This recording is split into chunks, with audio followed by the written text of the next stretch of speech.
As we looked at in WebD 2300, JSON is basically a string, and it's a string that's formatted very similar to how objects are formatted in JavaScript. And so that's what it's called. JSON stands for JavaScript String Object Notation. And it allows us to have a formatted string. And the nice thing about that is we can send strings to other servers, we can store it in a database, write it to a file, and still be able to pull that information back out and use it to break it back down into an array or something like that.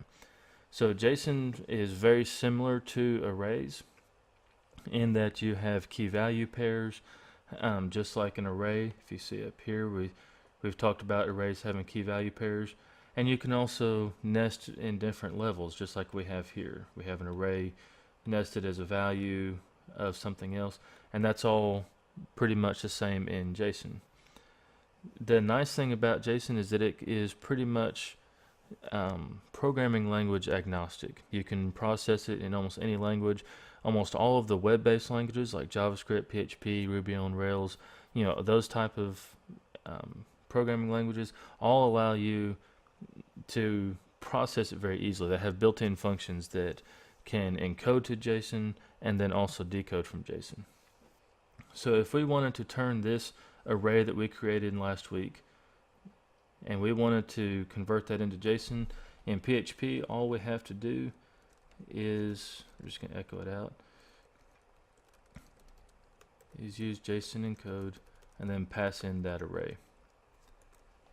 So if we go look at what it outputs, you can see we have key value pairs,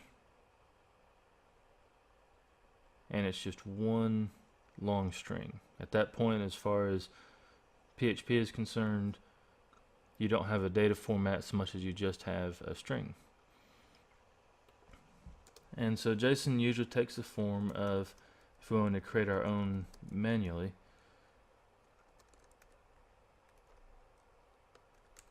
then it takes the form of key value pairs. So we'd say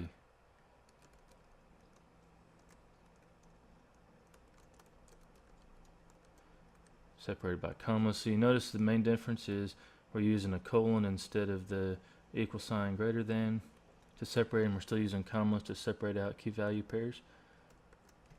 So I could say year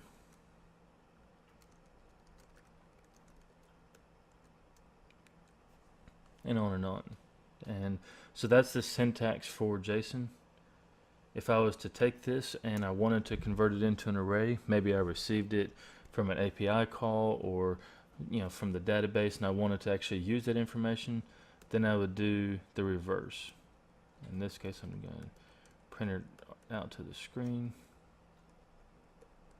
I'm going to use JSON decode, pass in my JSON string, and at that point it's going to return an object.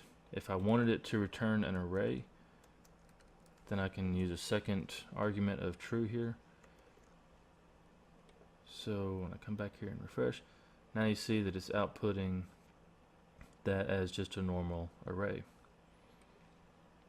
So it's very flexible to use, very easy, pretty straightforward.